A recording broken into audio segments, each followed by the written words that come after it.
안녕하세요. 책 읽어주는 여자 에젤 박미경입니다. 60년대 인도네시아 부흥의 주역으로 쓰임받았던 멜 테리 선교사님의 책 급하고 강한 바람처럼은 성경에 기록된 기적들이 오늘날에도 얼마든지 일어날 수 있음을 증언합니다.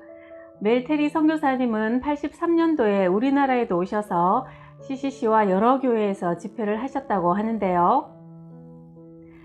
하나님은 어제나 오늘이나 영원토록 동일하신 분임을 한번 생생하게 실감해 보세요. 인도네시아 공산주의자들의 쿠데타가 있기 4일 전, 하나님은 잘 알려지지 않은 인도네시아 남쪽의 티모르 섬의 한 작은 마을에 강권적으로 성령을 부어주시기 시작했다. 그리스도인들이 깨어 기도하자 인도네시아는 공산주의자들의 반란에서 기적적으로 구원되었다. 그 후 즉시 평신도 전도팀이 구성되었고 티모르와 주변 섬들로 다니며 병자를 치료하고 죽은 자를 일으키며 복음을 전파하는 운동이 일어났다. 성령이 급하고 강한 바람처럼 강림했던 오순절적인 역사가 우리 시대에 재현된 것이다.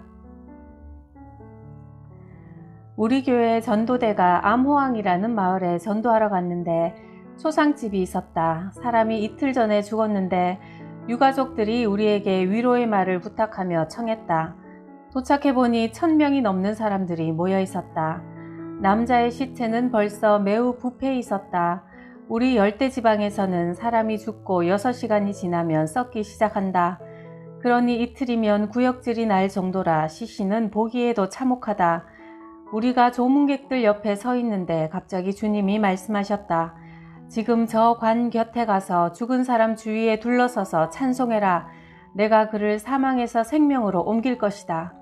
함께 간 내 처남을 통해 말씀이 떨어지자 나는 한숨을 푹 내쉬었다. 오 주님, 이 사람은 죽은 지 이틀이나 지났기 때문에 우리는 정말 난처합니다. 이런 경우는 불가능합니다. 나는 다른 형제의 의견도 듣고 싶었다. 당신 생각은 어떻소? 내 두뇌는 재빠르게 움직였고 형제들의 머리도 역시 민첩하게 돌아가며 우리는 할 것이냐 말 것이냐 방황하기 시작했다.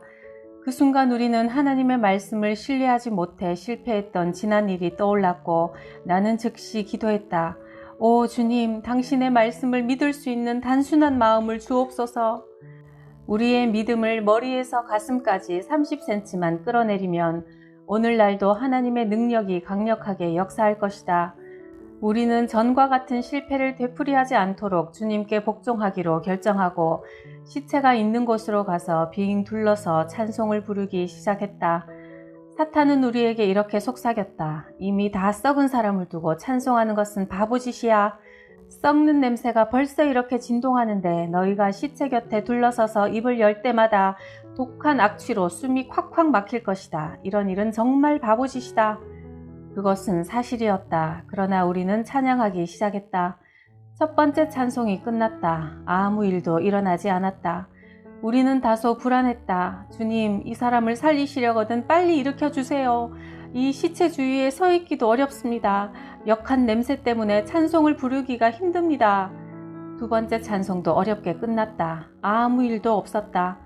다섯 번째 찬송이 끝날 때까지 아무 일도 일어나지 않았다. 그러나 여섯 번째 찬송을 부르는데 시체의 발끝이 움직였다. 우리는 공포에 휩싸였다. 인도네시아에는 가끔 죽은 사람이 깨어나서 관 가까이 있는 사람을 껴안고 다시 죽는다는 이야기가 전해진다. 그러나 우리는 더 가까이 다가가 더 크게 찬송했다. 여덟 번째 찬송이 시작될 때 그 형제가 깨어나 주위를 둘러보며 미소를 지었다. 그는 어느 누구도 껴안지 않고 이렇게 말했다. 예수님이 저를 살리셨습니다. 여러분께 꼭 드릴 말씀이 있습니다. 사람이 죽는다고 끝이 아니라는 겁니다. 저는 이틀 동안 죽어 있을 때 그것을 체험했습니다. 천국과 지옥은 실제로 존재합니다. 나는 그곳에 다녀왔습니다. 여러분이 이 세상에서 예수 그리스도를 만나지 못하면 천국에 가지 못합니다. 오직 지옥에 가서 죄값을 받을 것입니다. 이렇게 죽었다가 살아난 사람은 예수를 구원자로 영접했을 뿐 아니라 그의 사역으로 인해 그 지방에 2만 명 넘는 사람들이 예수님을 구주로 영접하게 되었다. 우리 선교팀에게 주님이 포르투갈 영인 티모르에 갈 것을 지시하시면서 길가에서 잠을 자라고 특별한 지시를 더하셨다. 만일 주민들이 집으로 초청하면 주인의 명령이 길에서 노숙하라는 것이므로 안 된다고 대답하라. 티모르에 가서 주님이 지시하신 대로 노숙하면서 사흘밤을 보냈다. 우리에게 관심을 가지는 주민은 아무도 없었다. 나흘째서야 낯선 사람들이 길가에서 노숙하는 것을 알게 되었다. 당신들은 어디서 왔습니까? 주민들이 물었다. 우리는 인도네시아에서 왔습니다. 우리 주인이 여기로 가라고 하셨거든요. 그럼 여기 뭐하러 왔습니까? 우리도 잘 모릅니다. 다만 주인이 여기로 가라고 명하셔서 우리는 순종했을 뿐입니다. 당신들의 주인이 누굽니까? 지금은 말씀드릴 수 없습니다. 이런 대화 후에 주민들은 선교팀을 집으로 초청했다. 우리 집에 와서 묵으시오. 길가에서 자는 것은 좋지 않습니다. 호의는 감사합니다만 우리 주인께서 엄히 명하시기를 절대 집에 들어가지 말고 길에서 자라고 하셨습니다. 거참 웃기는 주인도 다 있군. 그 주인은 자기 하인들에게 재미있게 일을 시키는 모양이군. 주민들이 수군거렸다.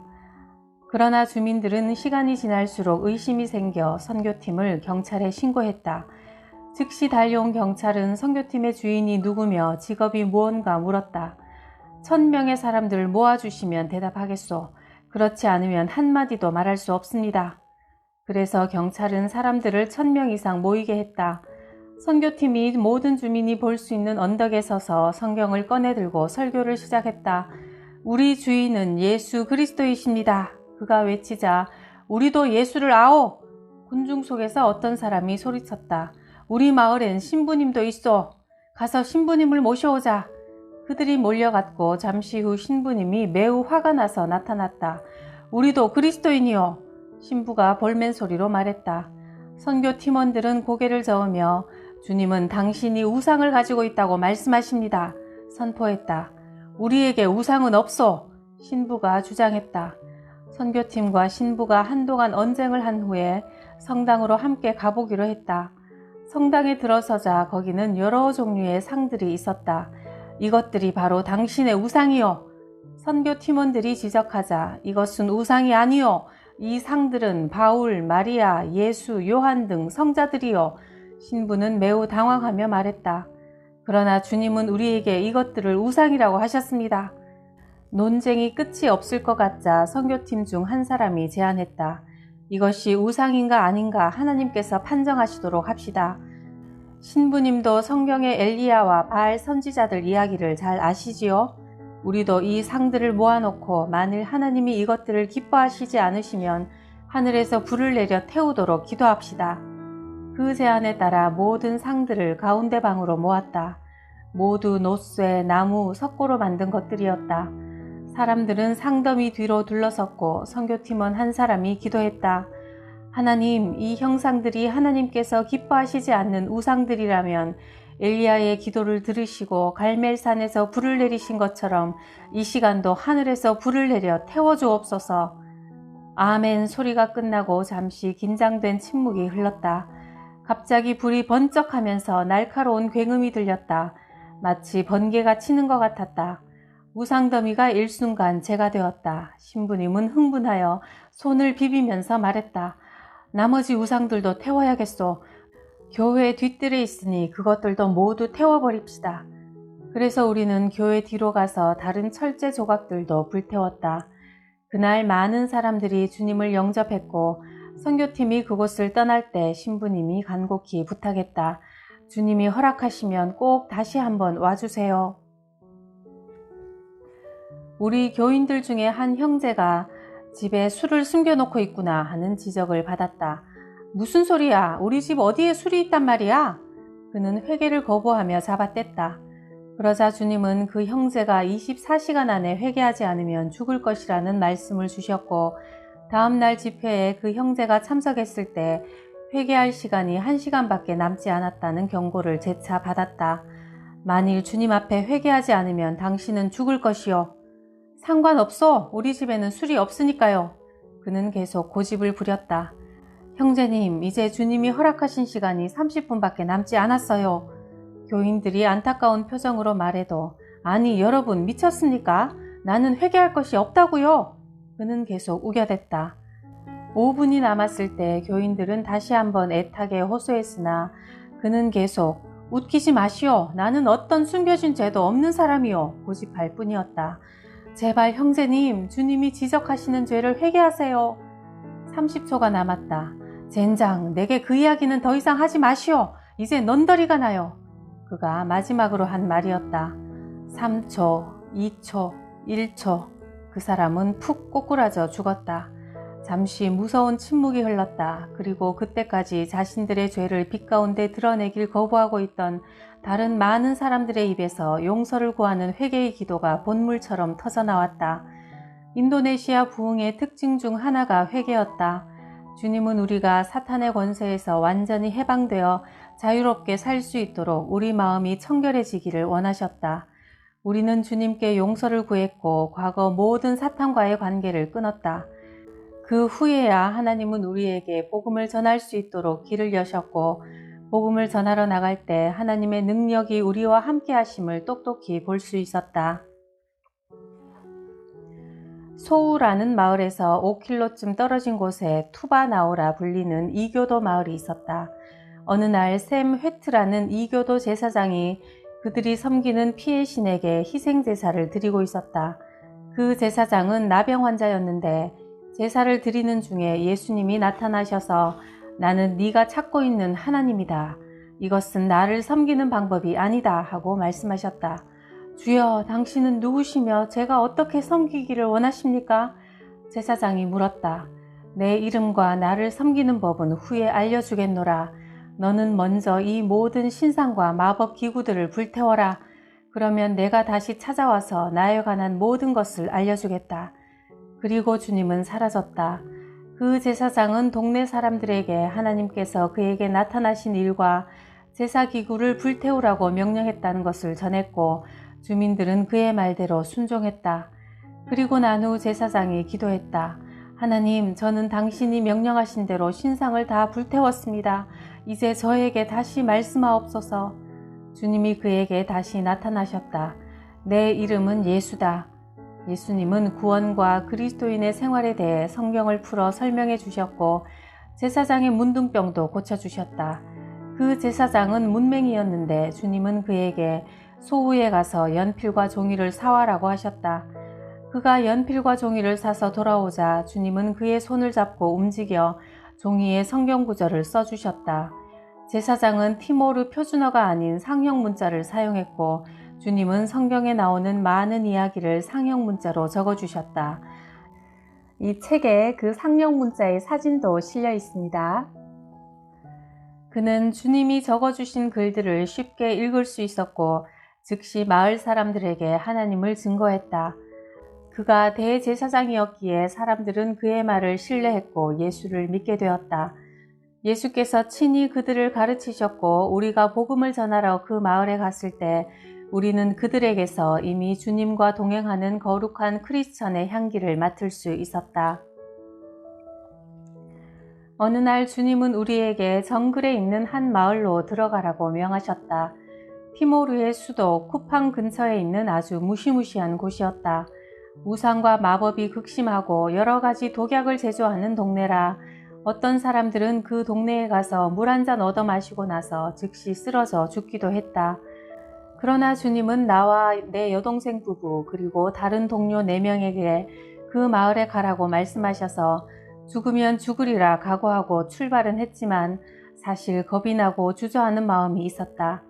그때 하나님은 우리에게 성경 말씀을 떠올려 주셨다. 저희가 무슨 독을 마실지라도 해를 받지 아니하며 마가복음 16장 18절. 우리가 마을에 도착하자 주민들은 음식과 마실 것을 가져와서 빙 둘러서서 우리를 주목했다. 등골이 오싹했다. 그러나 예수님을 의지하고 음식을 먹었다.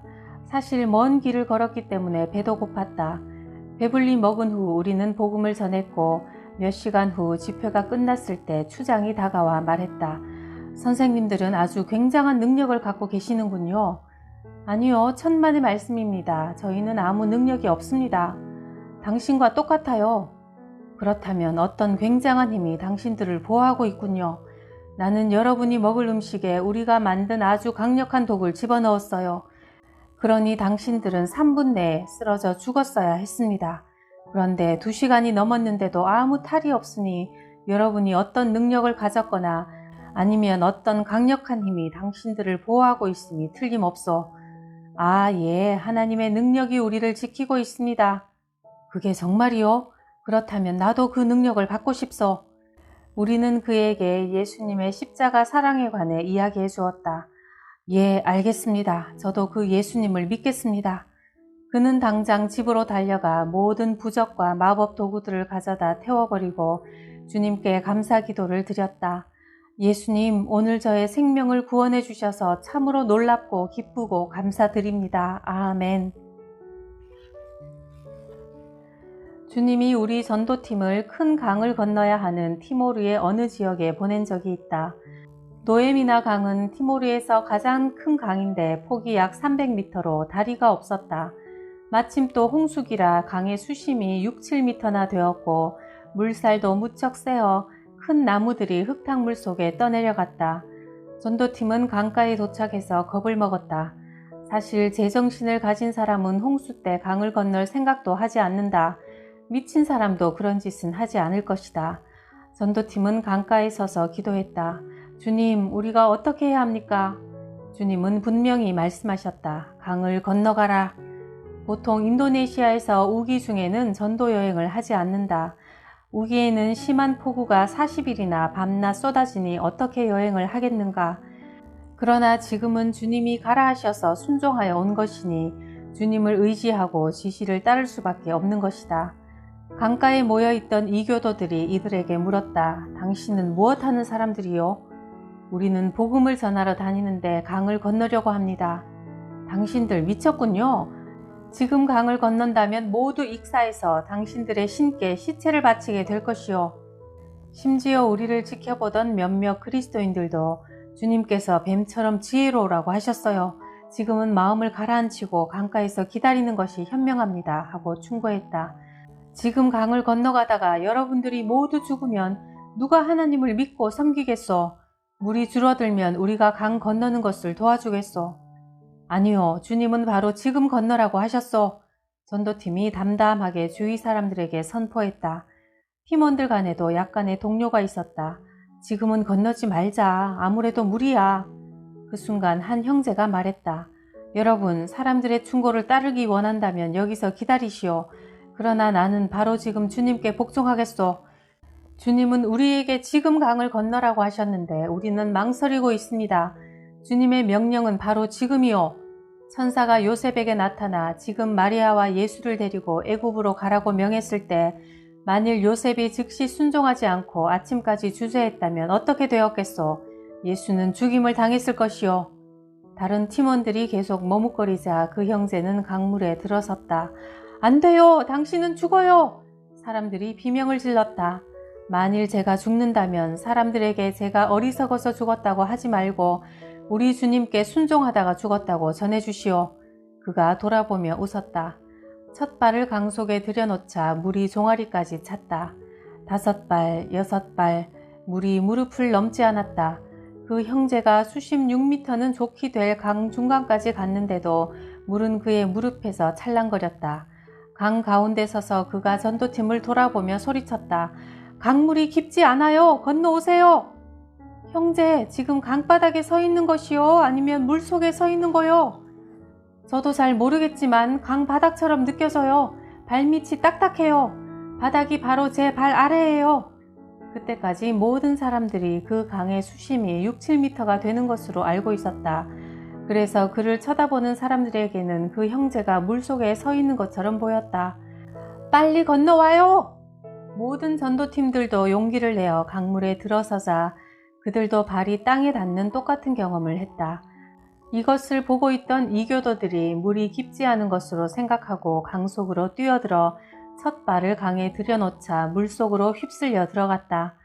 결국 사람들은 기적이 일어났음을 깨달았다.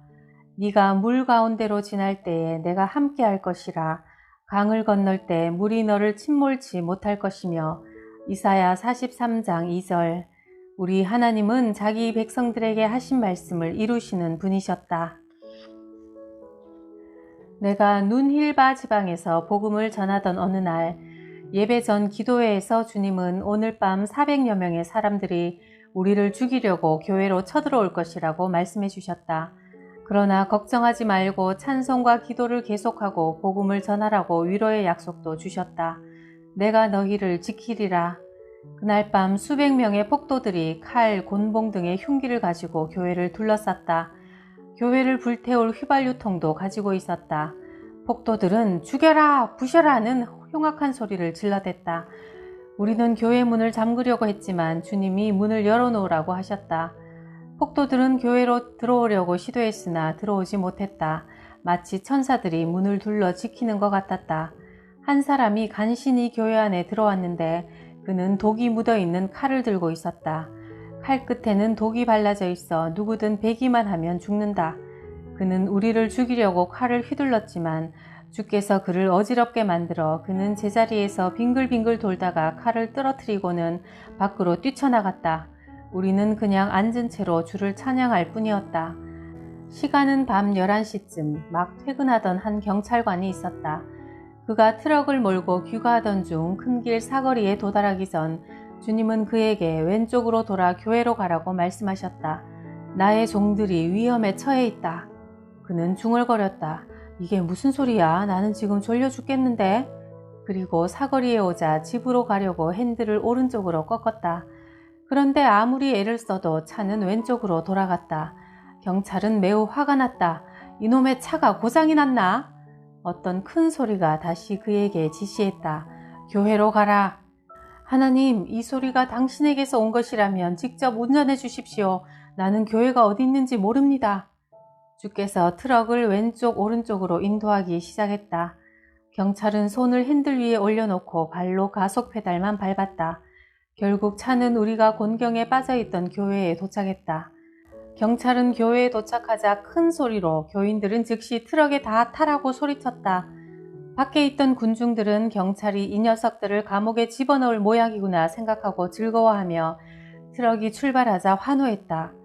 그들은 경찰이 우리를 안전한 곳으로 모셔가는 줄은 꿈에도 생각지 못했을 것이다. 나의 처남이 체험한 놀라운 이야기도 있다. 그가 벌레 마을에 복음을 전하러 갔다. 이교도 주민들이 복음을 거부하며 돌로 치려 했고 돌이 비오듯 날아왔다. 그러나 그들이 던진 돌은 내 처남 앞 2발자국 거리에 돌벽을 쌓았을 뿐이다. 돌멩이 하나도 그의 몸에 닿지 못했다. 이교도들이 크게 놀랐고 이 일로 인해 주 예수를 알게 되었다.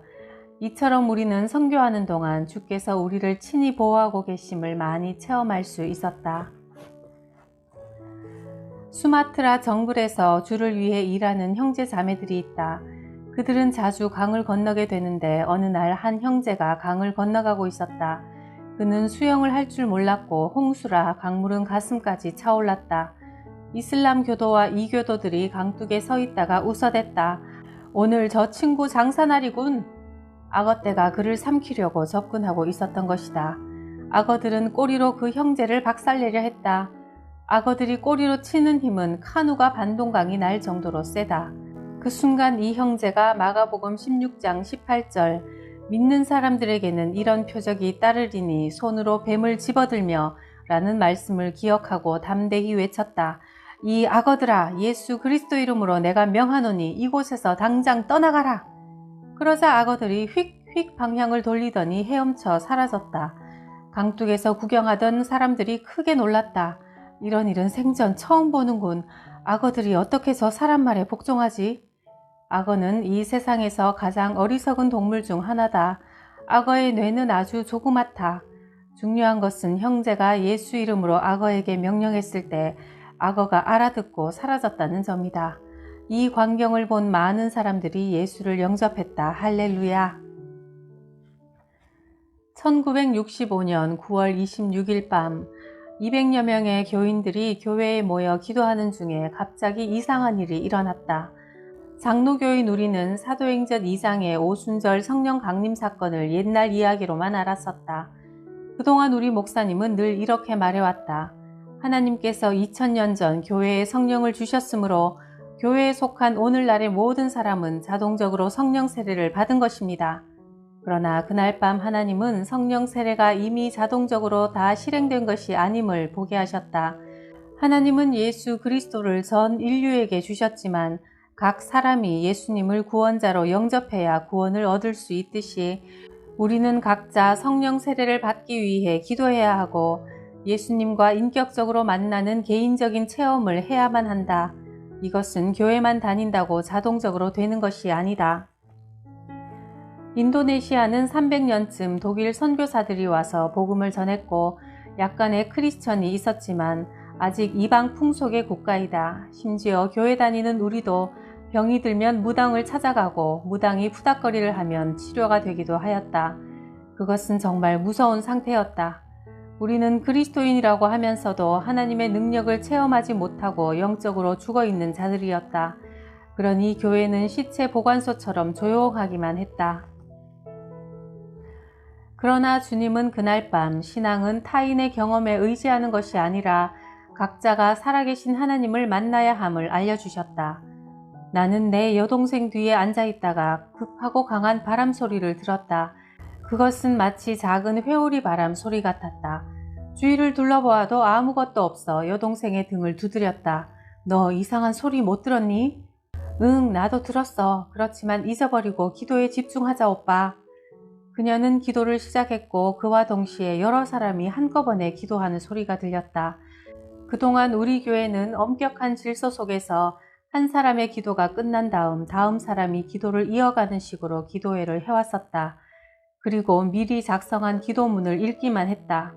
그러나 그날 밤은 온 교인들이 기도문과 기도 순서를 잊어버리고 영으로 동시에 기도하기 시작했다.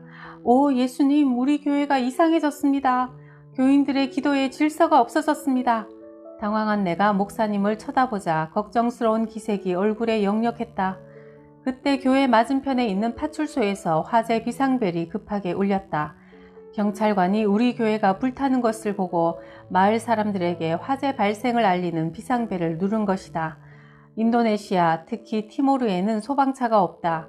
벨이 울리면 사람들은 물 양동이와 불 끄는 도구들을 가지고 몰려 나온다. 사람들이 교회로 몰려왔을 때 붉은 불길은 보았으나 교회는 불타지 않고 있었다. 자연의 불이 아니라 성령님의 불이었기 때문이다. 이 일로 인해 많은 사람들이 예수를 구주로 영접했으며 성령 세례도 받았다. 나는 교회 뒷자리에 앉아 있었기 때문에 교회 전체에서 일어나는 일을 다 볼 수 있었다. 갑자기 앞에 앉아있던 한 자매가 일어나더니 양손을 높이 치켜들고 주님을 찬양했다. 그녀는 우리나라 전역에서 사용되는 공식적인 인도네시아어조차 모르는 문맹으로 티모르 부족어만 알아듣고 말하는 정도였다. 그러던 그녀가 매우 유창하고 완벽한 영어로 기도하기 시작했다. Oh Jesus, I love you. Oh, I want to take the cross and follow you. 그러자 이번에는 그 자매의 반대편에서 한 남자가 독일어로 기도하기 시작했다. 전 교인이 일어나서 다른 언어로 주님께 경배하기 시작했다. 그 밤의 예배는 하늘나라가 이 땅에 임한 아주 황홀한 예배였다. 어떤 이들은 불어로 찬양했고 다른 지방 방언들로 기도하고 찬송했다. 한 여인은 자기가 히브리어로 말하고 있는 줄도 모르고 샬롬 샬롬을 외치고 다녔다. 불을 끄려고 양동이에 물을 담아 가지고 달려온 수많은 사람들이 우리의 기도 소리를 듣고 웅성거렸다. 이 사람들이 돌았나? 이상한 소리를 짓거려대고 전과 달리 아주 큰 소리로 기도하고 있잖아. 사람들은 호기심에 가득 차 교회로 밀려들었고 성령이 일하시기 시작했다. 교회로 들어온 마을 사람들이 죄를 회개하고 예수를 구주로 영접했다. 그들은 집으로 달려가 마법 도구, 점성술 기구들, 음란서적, 꿈, 해몽책 등을 모두 가져와 교회 마당에 모아놓고 불태웠다. 누가 설교를 하지도 않았다. 오직 성령이 그의 방법으로 역사하셨다. 그런 열기 속에 집회는 한밤중까지 계속되었다. 주님께서 한 사람 한 사람에게 그들의 죄를 세밀하게 알려주셨고 모인 많은 사람들이 마음에 큰 찔림을 받았다. 하나님은 우리 삶에서 작은 잘못도 바로잡아 주시는 너무도 세밀한 분이셨다. 갑자기 한 형제가 강단에 나와서 섰다. 이것은 파격적인 일이었다. 우리 교회에서 평신도는 강단에 절대 서지 못한다. 그곳은 오직 목사와 장로를 위한 장소일 뿐이었다. 그런데 바로 며칠 전에 회심한 그 형제는 의젓하게 강단에 서서 성경을 펼치고 사도행전 2장 17절을 읽기 시작했다. 하나님이 가라사대 말세에 내가 내 영으로 모든 육체에게 부어주리니 너희 자녀들은 예언할 것이요 너희의 젊은이들은 환상을 보고 너희의 늙은이들은 꿈을 꾸리라. 형제 자매 여러분, 주님께서 저에게 말씀하시길 오늘의 이 일은 성령께서 하신 것이라고 하셨습니다. 그리고 내일은 우리가 나가서 복음을 전할 것이라고 하십니다. 그때까지 나는 조용히 있었으나 더 이상 참을 수가 없었다. 아니, 어떻게 평신도가 복음을 전하러 간다는 말입니까? 우리는 신학교도 성경학교도 다녀본 적이 없고 믿은 지 얼마 되지도 않았는데 복음을 전한다니 도저히 불가능한 이야기입니다. 멜 형제, 그러자 그가 대답했다. 주님은 내게 말씀하시길 복음 전파는 모든 그리스도인들의 의무이며 평신도가 복음을 전하러 가는 것은 지극히 당연하다고 하셨소. 복음을 전하는 일은 목사나 전도사, 장로들의 일만이 아니요 모든 크리스천은 예수 그리스도를 전하는 편지요. 그의 말이 옳았다. 예전에 나처럼 그릇된 관념들이 교회를 침체시켰다. 우리는 말씀을 단순하게 믿는 믿음을 상실하고 계산적인 머리로 교회에 앉아 있었기 때문에 그동안 아무 일도 할 수 없었던 것이다. 그날 이후 3개월 만에 우리 교회에는 이 마을 저 마을로 복음을 전하러 다니는 평신도 모임이 70개나 생겼다. 그리고 우리의 발길이 닿는 곳마다 이적과 기사가 뒤따랐고 이들을 통해 인도네시아 부흥이 비로소 시작된 것이다. 우리가 전도 여행을 다닐 때 자주 밤길을 가야 하고 컴컴한 정글을 통과할 때도 많다. 길을 찾을 지도조차 없다. 이럴 때 우리는 하나님께 빛을 비춰달라고 기도할 뿐이다. 하나님은 이스라엘 민족을 불기둥으로 인도하신 분인데 왜 우리에게 빛을 주시지 않겠는가? 성경은 변함이 없다. 우리가 기도하니 하나님은 비행기의 라이트처럼 밝은 빛을 주셨다. 그 빛이 왼쪽으로 가면 우리도 왼쪽으로 갔고 빛이 오른쪽으로 움직이면 우리도 오른쪽으로 움직였고 빛이 똑바로 진행하면 우리도 똑바로 갔다. 결국 우리는 하나님께서 보내신 우리의 사역지인 마을과 교회를 발견하게 된다. 주님은 여러 차례 캄캄한 정글 속에서 우리를 이런 방법으로 인도하셨다. 길을 몰라도 빛만 따라가면 우리는 항상 하나님께서 원하시는 장소, 가야 할 그곳에 정확히 도착했다. 우리는 한낮에 전도여행을 하기도 하는데 인도네시아의 한낮은 무척 덥다. 보통 기온이 40~50도에 달하는데 다녀보면 현기증이 난다. 그럴 때 하나님은 우리에게 구름 기둥을 주신다. 구름을 하늘에 넓게 펼쳐 놓으셔서 우리 주위를 그림자가 감싸게 하셨고 우리가 앞으로 나가면 그림자도 앞으로 따라왔다. 마치 커다란 양산을 쓰고 걷는 것 같아서 우리는 주님께 감사의 찬양을 드리며 가곤 했다. 우리 선교팀은 가끔 옷을 빨지 못하는 처지에 빠지기도 한다. 하루는 소우 마을을 벗어나 다른 동네로 복음을 전하러 갔는데 우리가 입고 있던 옷 한 벌밖에 없었다. 하루만 머물고 돌아올 것으로 생각하여 갈아입을 옷을 가져가지 않았다. 티모르에서는 옷을 하루만 입으면 땀과 먼지로 아주 더러워지지만 그 마을에는 우리가 옷을 세탁할 비누가 없었다. 우리는 주님께 기도했다. 주님, 우리 옷이 엄청 더러워졌습니다. 여기는 비누도 없는데 어떻게 하면 좋겠습니까? 기도를 마치고 나니 우리 옷이 깨끗해져 있었다. 그리고 그 마을에 머무는 여러 날 동안 주님은 항상 우리를 깨끗하게 해주셔서 산뜻한 차림으로 생활했다. 그 마을 주민들은 영문을 몰라 고개를 갸우뚱했다. 저 사람들은 항상 깨끗한 차림으로 다니니 참 이상하다. 그러나 우리가 세탁비누가 있는 소우 마을로 돌아오자 옷이 더러워져 빨래를 해야만 했다. 포도를 손에 들고 하나님께 포도주스를 만들어 달라고 떼쓰는 일은 어리석은 짓이니까. 주님은 어른들만을 전도자로 세우신 것이 아니라 어린이들도 똑같이 사용하신다. 우리 소우 마을에는 8개의 어린이 전도팀이 있다. 초등학생 10여 명으로 구성된 이 전도팀은 월요일부터 금요일까지 매일 학교에 다녀와서 오후 4시부터 6시까지 기도 모임을 갖는다. 이들은 같은 또래 어린아이들처럼 놀지 않고 모여서 기도회를 하는 것이다. 무릎을 꿇고 손을 맞잡고 가족과 이웃과 또 세계를 위해서도 간절히 기도하는데, 그럴 때 주님은 그 어린아이들에게 예언의 말씀을 주시기도 하고 특별한 계시를 주시기도 한다. 토요일은 학교가 정오에 마치니 오후 2시쯤 한 어린이 전도단이 이웃 마을로 전도하러 출발했다. 정글을 지나 수십 킬로 떨어진 곳이지 결코 가까운 옆마을이 아니다. 이 전도 여행은 매주 나가는 것인데 어린이 전도단에는 어른이 없다. 그래서 한 번은 내가 물어보았다. 너희들 무섭지 않니? 멜 아저씨, 왜 무서워요? 우리들 옆에는 항상 천사들이 지키고 있어요. 우리는 천사들을 따라가기만 하면 돼요. 그들의 깜찍스러운 대답이었다. 어느 날 전도 여행 중 아이들이 정글에서 구아바 나무를 발견했다. 아주 맛있는 열매라 그들은 나무로 뛰어가 열매를 쳐다보며 입맛을 다셨다. 그런데 호위하던 천사가 말했다. 구아바 열매 때문에 여기서 지체하면 안 된다. 마을에 도착하면 과일을 실컷 먹을 수 있으니 자, 아직 갈 길이 머니까 빨리 가자. 그러나 맛있는 과일의 유혹이 너무 강해서 아이들은 천사의 말을 무시하고 옷을 벗고 나무에 올라가기 시작했다. 나무에 매달려 신나게 장난치고 놀면서 구아바 열매를 맛있게 먹었다. 이웃 마을 사람들에게 예수님에 관해 전해주어야 한다는 것도 까맣게 잊어버린 채 나무에서 실컷 놀다가 내려왔을 때 이상한 일이 일어났다. 옷들이 모두 사라져 버린 것이다. 주변을 샅샅이 찾았지만 옷이 없자 아이들은 맥이 빠져 하늘을 올려다보았다. 그러자 어느 큰 나무 꼭대기에 옷이 걸려있는 게 보였다. 그 나무는 높이가 22m에 지름이 1m나 되는 어마어마한 나무였다. 아이들은 옷을 내릴 방법이 없자 울음을 터뜨렸다. 그때 천사가 말했다. 너희가 순종하지 않았기 때문에 벌을 받아야 해. 이 말을 듣자 어린이들은 더욱 큰 소리로 울었다.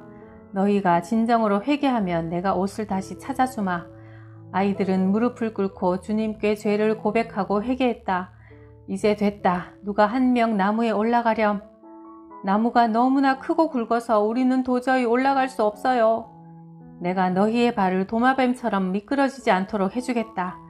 그래서 한 어린이가 나무에 올라가려고 손을 대자 손이 나무에 철썩 붙었다. 그리고 더 높이 올라가려고 손을 뻗자 떨어졌다.